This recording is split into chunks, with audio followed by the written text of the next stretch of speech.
Hello बच्चों। तो पिछले क्लास में हम लोग देखे थे क्या, पोटेंशियल डिफरेंस के बारे में, है ना। और उसके पहले लेक्चर में हम लोग इलेक्ट्रिक करंट के बारे में। आज हम दोनों के बीच में रिलेशन फाइंड आउट करने का प्रयास करते हैं कि क्या है। जो रिलेशन देता है उस लॉ को हम लोग बोलते हैं क्या, ओम्स लॉ। जो रिलेशन देता है उस लॉ को क्या बोलते हैं हम लोग, ओम्स लॉ। तो ओम्स लॉ कहता है क्या कि ये हमें क्या देगा, it gives relationship between electric current passing through conductor and potential difference potential difference applied or across the terminals of conductor terminals of conductor।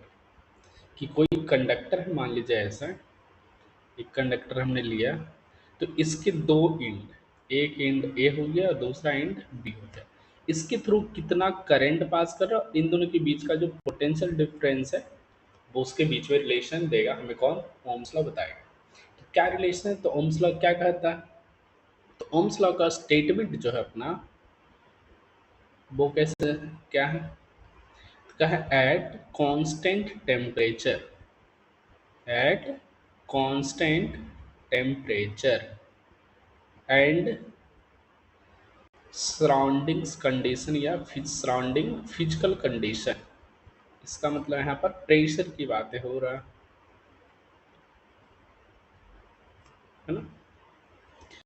The electric current और the potential difference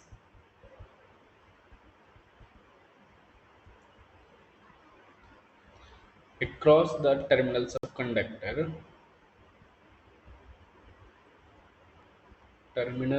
of conductor is directly proportional is directly proportional to electric current passing through them,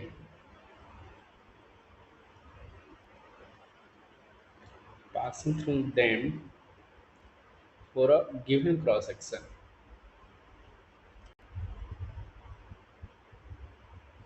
है ना।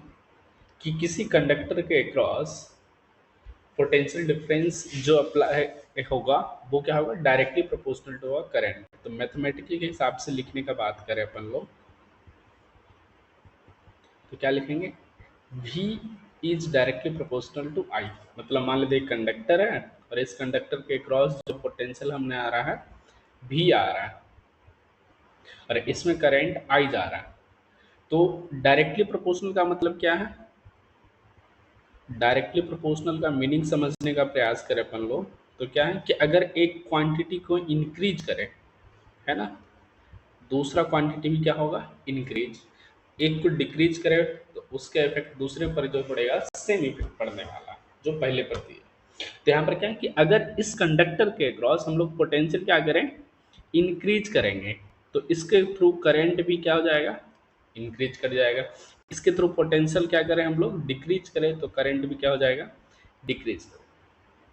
तो अगर मान लीजिए हमने 2 volt पर current मान के चलते हैं, 1 एम्पेयर करंट इसके थ्रू फ्लो कर रहा है, तो 2 वोल्ट से अपन अगर इसको अगर 4 वोल्ट करेंगे तो कितना टाइम्स बढ़ा दिए, 2 टाइम्स, तो करंट भी क्या हो जाएगा, 2 ampere.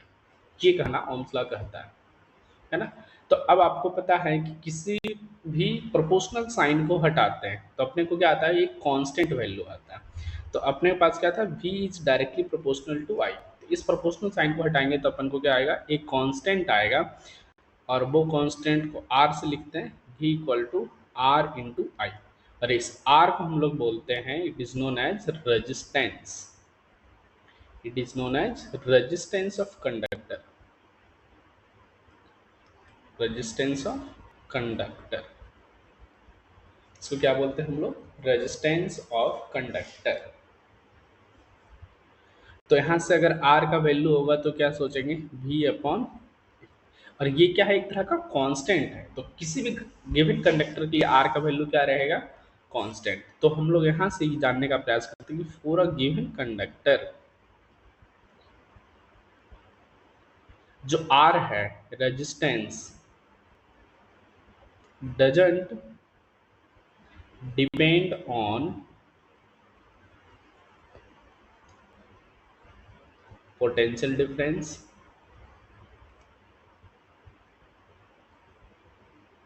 And current, electric current through that.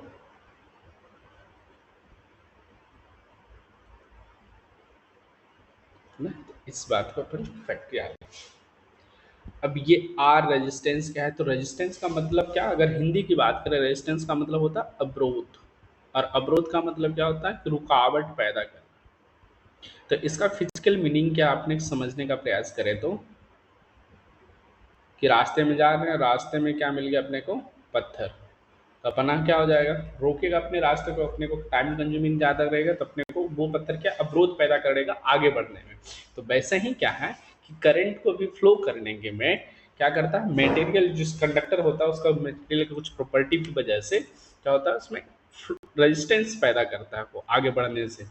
तो करंट होता क्या कि चार्ज फ्लो करता है, और कंडक्टर के अंदर चार्ज फ्लो का मतलब इलेक्ट्रॉन आगे जाना चाह रहा है। तो इसको रोकना, इसमें इसके आगे में जाने से रुकावट पैदा करना, इस प्रॉपर्टी को हम लोग क्या बोलते हैं, रेजिस्टेंस, है ना।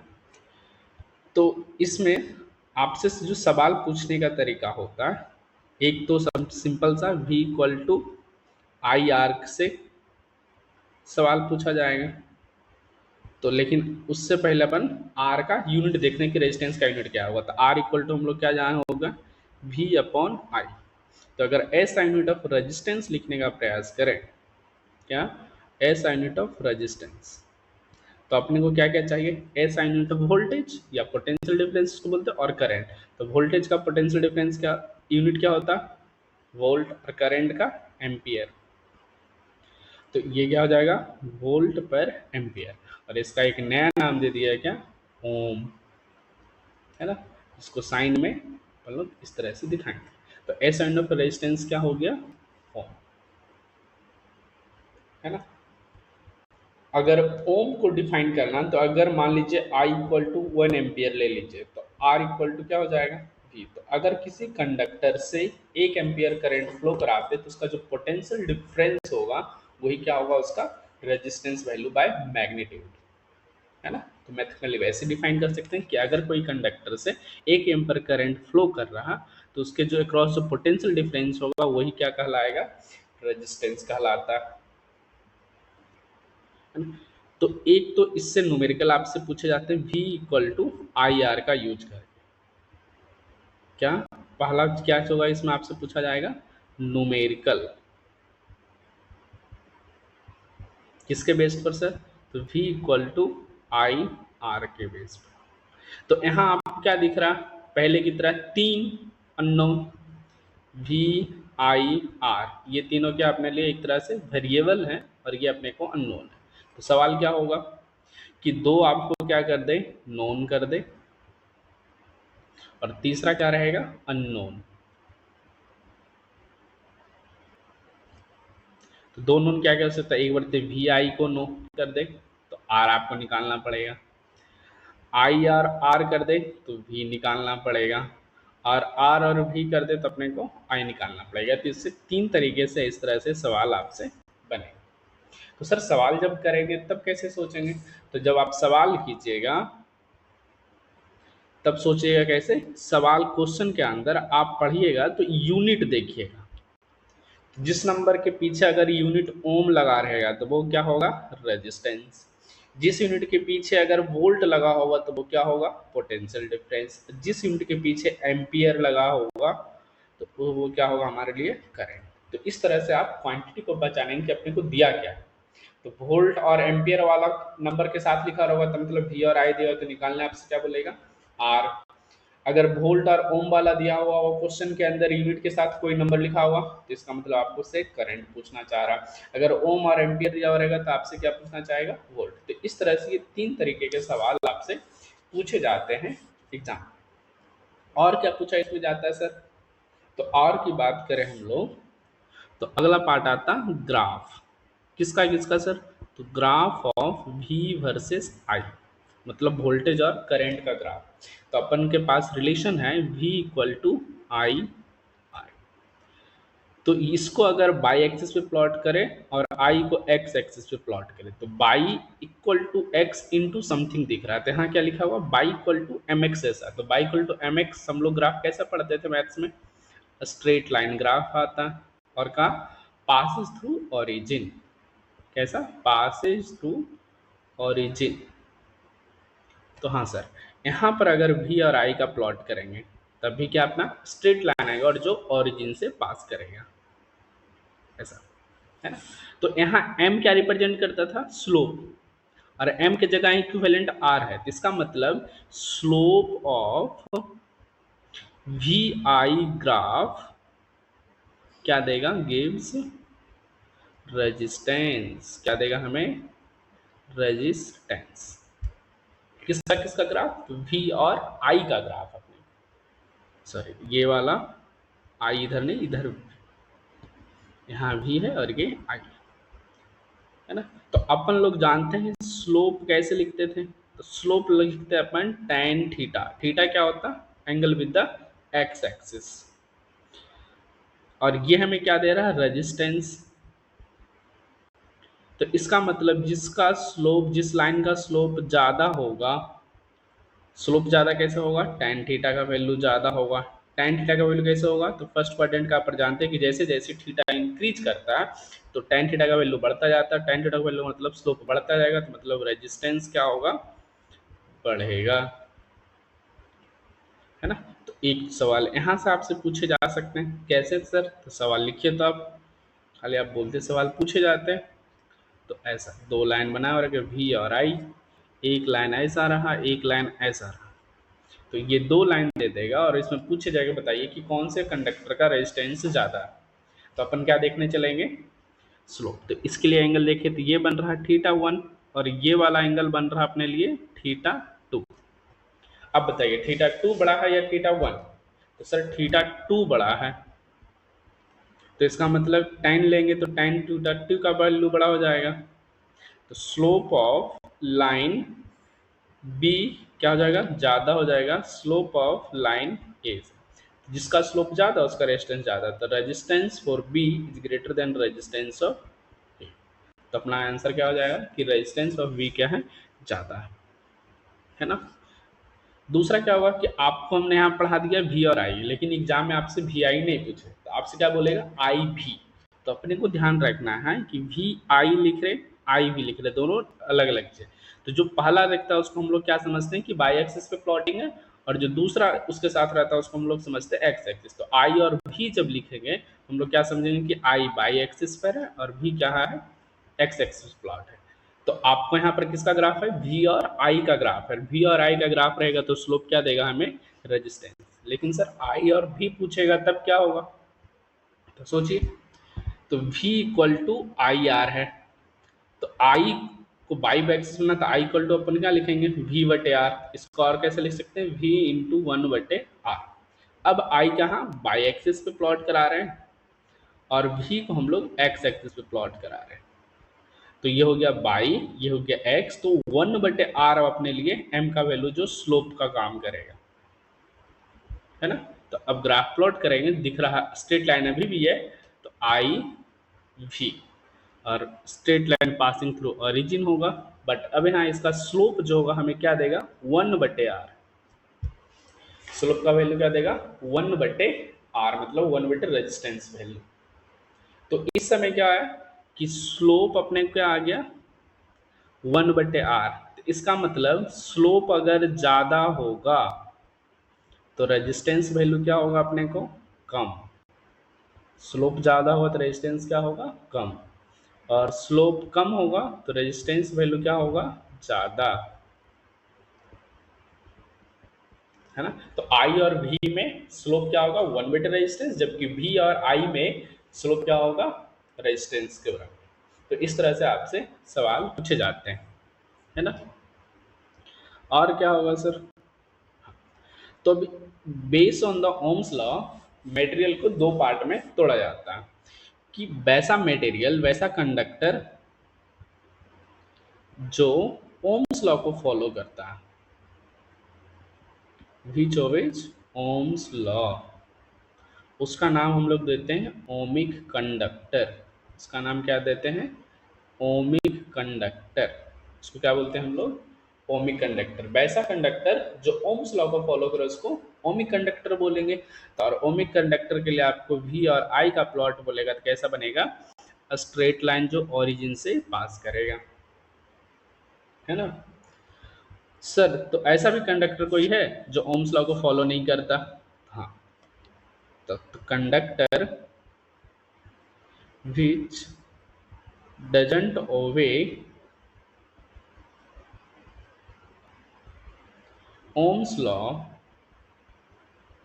उसको हम लोग बोलते हैं नॉन ओमिक कंडक्टर। इसको क्या बोलेंगे? Non ohmic conductor. और नॉन ओमिक कंडक्टर के लिए V I graph straight line नहीं होता है। स्ट्रेट लाइन अगर है तो वो कैसा होगा? Ohmic conductor. स्ट्रेट लाइन नहीं होगा तो इसके लिए अपने को क्या? कर्व्ड लाइन कैसा आएगा तो उसकी भी चर्चाएं करते हैं। तो ग्राफ कुछ ऐसा बना हुआ मिलेगा आपको, है ना, वी और आई। तो अगर ऐसा ग्राफ है तो वो कैसा है? Non ohmic conductor. और अगर straight line V I plot है तो वो कैसा? Ohmic conductor. तो सर ओमिक कंडक्टर क्या होगा? तो जितना अपना मेटल है ना, इलेक्ट्रोलाइटिक की बात कर सकते हैं तो मेटल में आपके पास एल्युमिनियम, कॉपर, आयरन, है ना, सिल्वर, एजी, गोल्ड, एयू, ये सारे। नॉन ओमिक कंडक्टर आपको नहीं कुछ ना पढ़ना है तो अपने पास डायोड आता है, वॉल्व आता है, ट्रांजिस्टर आता है ना, ये सारे चीज़ें जो आपको हायर क्लास में पढ़ना है, बस एग्जाम्पल चाहिए। तो ये सवाल पूछे जाते हैं आपको। उसका अक्सर अपने अभी कुछ ऐसा लिखा था, स्लोप इक्वल टू 1/r। इसका मतलब ये क्या लिखा हुआ है? Reciprocal of resistance. इसको भी कुछ बोलते हैं क्या? हाँ, तो आपके सिलेबस में उतना नहीं पढ़ना लेकिन अपन जान लेते हैं रेसिप्रोकल ऑफ रेजिस्टेंस। तो रेसिप्रोकल ऑफ रेजिस्टेंस, रेजिस्टेंस का मतलब अवरोध पैदा करना, तो उसका उल्टा क्या होगा? जो अपने को सपोर्ट करे, तो उसको हम लोग बोलते हैं इंग्लिश में कंडक्टेंस। तो रेसिप्रोकल ऑफ रेजिस्टेंस क्या कहलाता है? कंडक्टेंस। रेसिप्रोकल ऑफ रेजिस्टेंस क्या कहलाएगा? कंडक्टेंस। तो कंडक्टेंस का एस यूनिट लिखने चले अपन लोग, तो एस यूनिट ऑफ कंडक्टेंस की बात करेंगे तो क्या होगा? 1/ओम। तो इसी को हम लोग बोलते हैं महो, या इसको ओम इनवर्स लिखा जाता है, या इसी का नाम देते हैं सीमेन, है ना। तो कंडक्टेंस का यूनिट क्या होगा? महो बोल लीजिए, या ओम इनवर्स बोल लीजिए, या सीमेन बोल लीजिए, है ना। तो ये सारी चीजें आपसे। उसके बाद आपसे क्या पूछा जाता है? एक्सपेरिमेंटल सेटअप आप बताइए for verification of Ohm law. For verification of Ohm's law. तो उसमें क्या करना अपने को? तो अपन पढ़ रखे करंट कैसे मेजर करते हैं। तो करंट को मेजर करने के लिए अपने को क्या चाहिए? अमीटर, है ना। वोल्टेज को मेजर करने के लिए अपने को क्या चाहिए? Volt meter. और करंट फ्लो कराना तो उसके लिए अपने क्या चाहिए? Source of voltage. तो उसके लिए अपन क्या यूज करेंगे? बैटरी, है ना। अब इसमें आता है एक और सेटअप आपके बुक्स में है जो सेलिना यूज करता है, तो उसमें अपने को एक नया चीज वर्ड आता है, रियोस्टैट। तो कंडक्टर के पास क्या देखे अभी? रेजिस्टेंस होता, तो ऐसा कोई कंडक्टर होगा जिसका रेजिस्टेंस क्या रहेगा? Fixed resistance. क्या होगा? जिसका रेजिस्टेंस क्या रहेगा? फिक्स्ड, है ना। तो फिक्स रेजिस्टेंस वाले कंडक्टर को हम लोग बोलते हैं रजिस्टर। उसको क्या बोलते हैं? रजिस्टर। जबकि वैसा कंडक्टर जिसका रेजिस्टेंस वेरी कर सकते हैं अपन, तो वेरिएबल रेजिस्टेंस होता है, तो उसको हम लोग बोलते हैं रियोस्टैट। इसको क्या बोलते हैं? रियोस्टैट। फिक्स रेजिस्टेंस वाले कंडक्टर को क्या बोलेंगे? रजिस्टर। और वेरिएबल रेजिस्टेंस वाले कंडक्टर को हम लोग क्या बोलेंगे, रियोस्टैट, है ना। तो रजिस्टर का साइन कैसे यूज करेंगे सर, तो टेढ़ा मेढ़ा ऐसा। तो ये क्या अपने को फिक्स रेजिस्टेंस की बात बता रहा हूँ, और ये रेजिस्टेंस जिसका वैल्यू कुछ आर।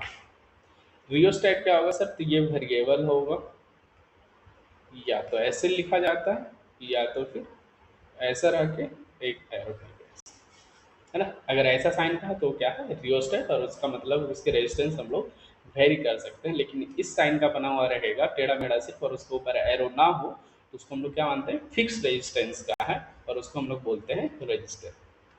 तो इसका जो सेटअप है अपने पास, इस तरह का सेटअप है कि एक हमने ये रजिस्टर ले लिया फिक्स, और उसके साथ हमने, तो अमीटर अपन लोग क्या रेजिस्टेंस में सीरीज में डालते हैं,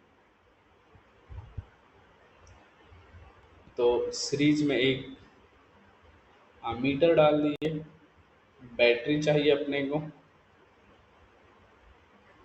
स्विच चाहिए, और यहाँ पर हमने क्या लगा लिया, एक वेरिएबल रेजिस्टेंस। क्या हमने लगा लिया, एक वेरिएबल रेजिस्टेंस, है ना। तो ये हमारा क्या है, रियोस्टेट,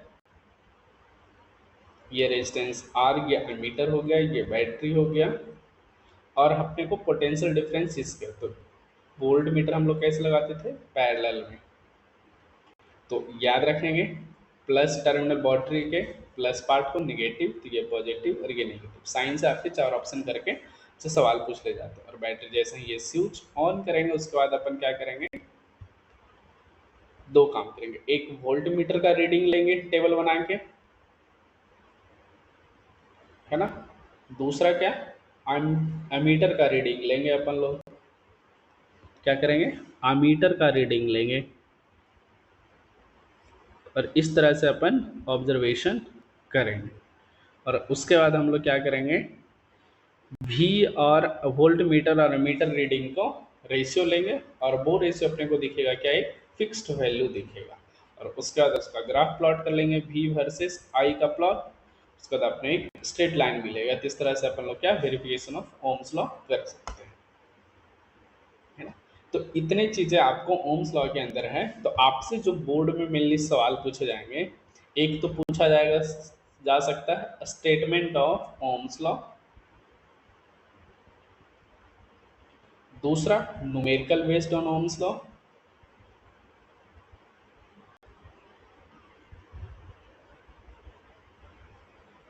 तो न्यूमेरिकली हमने सीखा है, और क्वेश्चन भी कुछ करेंगे आपकी बुक का।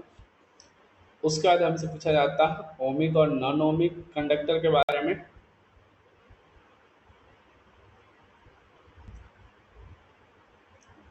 और तीसरा सवाल होगा इंस्ट्रूमेंटल सेटअप का ऑब्जेक्टिव क्वेश्चन में भी पूछा जाए, या ड्राइंग बनाना बोला जाएगा, किस चीज़ का setup, for verification of Ohm's law,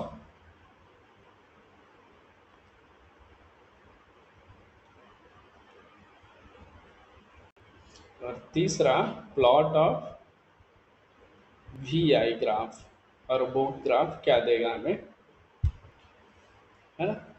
तो ये सारे आपके, और ये सारे हमने पूरा डिस्कस कर लिया। इसको आप भी, अब एक बार जब भी पढ़ते हैं तो समराइजेशन करना जरूर जानें कि हमने आज क्या क्या चीज़ें पढ़ा है, और उसको आप क्या करें, किसी समय उसको रिवाइज करने का प्रयास करें अपने माइंड में, कि हमने आज क्या क्या फिजिक्स में पढ़ा, तो क्या पढ़ा अलग हर सब्जेक्ट के अंदर, कि जो आप पढ़ रहे हैं उसको विजुअलाइज कीजिए कि हमने पढ़ा क्या, है ना। चलिए न्यूमेरिकल करते हैं अपन लोग,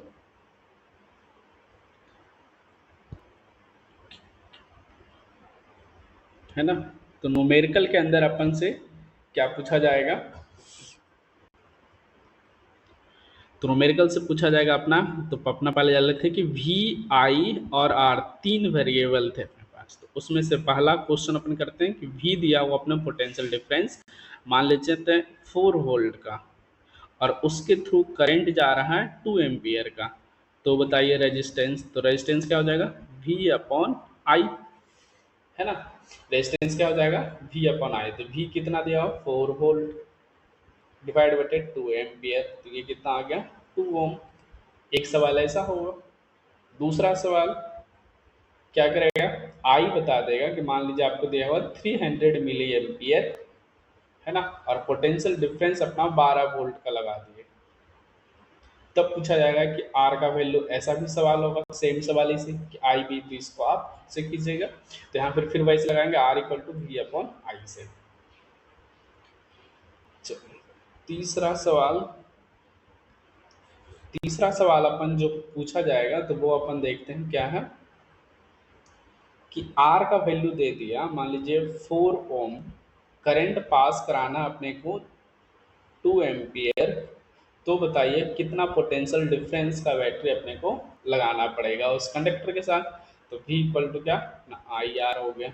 आई कितना है 2, आर कितना है 4, तो ये कितना हो गया 8 वोल्ट का अपने को बैटरी लगाना पड़ेगा, कितना करंट उसके थ्रू पास कराने के लिए।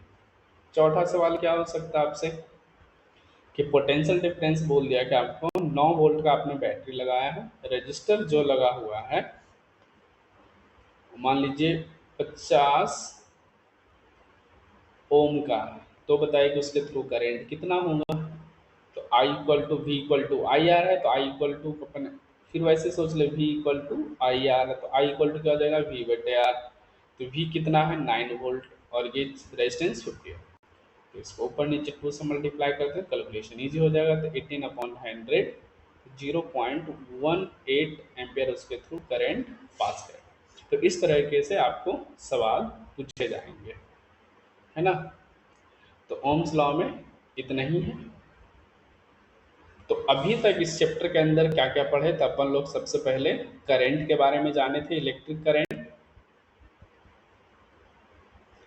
है ना। I equal to Q upon T और एन ई अपॉन टी। इसका यूनिट तो एम्पियर था। कैसा क्वांटिटी है, स्केलर क्वांटिटी है। और मेजरमेंट किससे करते हैं, तो आमीटर की मदद से। और आमीटर को कैसे डालते हैं, series to the electrical circuit connect करते हैं, है ना। पहला लेक्चर में ये हम लोग देखे थे। उसके बाद हम लोग पोटेंशियल डिफरेंस के बारे में,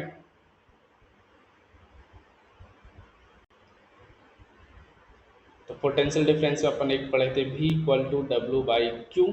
तो इसके बारे में हम लोग जाने थे। इसका यूनिट के बारे में, तो वोल्ट होता है, कैसा क्वांटिटी है, तो स्केलर क्वांटिटी है ना। इसको मेजर कैसे करते हैं, तो अपन वोल्ट मीटर का यूज करके करते हैं। और वोल्ट मीटर को कैसे कनेक्ट कर लें, parallel to the electrical circuit. और आज के लेक्चर में हमने जो पढ़ा वो क्या है, ओम्स लॉ, जो ये दोनों के बीच का रिलेशन बताएगा। और यहाँ से अपन समझे V equal to I R, है ना। आर क्या है, रेजिस्टेंस, जिसका यूनिट क्या है ओम, है ना। और एक हमने पढ़ा 1/R, जिसको जी से रिस्पेक्टली उसको बोलते हैं हम लोग कंडक्टेंस। और इसका यूनिट क्या था, महो या ओम इनवर्स, या इसको हम लोग सीमेन बोलते हैं, है ना। उसके बाद हम लोग ओमिक और नॉन ओमिक, तो slope of V I graph क्या देगा अपने को, रेजिस्टेंस। उसका दो तरह का कंडक्टर जाने हैं, ओमिक कंडक्टर। और ओमिक कंडक्टर के अंदर वी आई ग्राफ कैसा होगा, स्ट्रेट लाइन,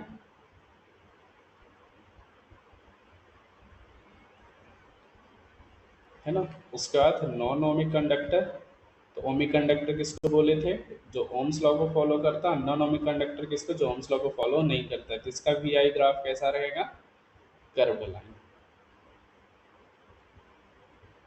है ना। तो ये अपना पूरा ओम्स लॉ का, और अपने सेलेना बुक से, जो भी आईसीएसई के बच्चे सेलेना बुक के आप न्यूमेरिकल कर लीजिएगा, है ना। Thank you.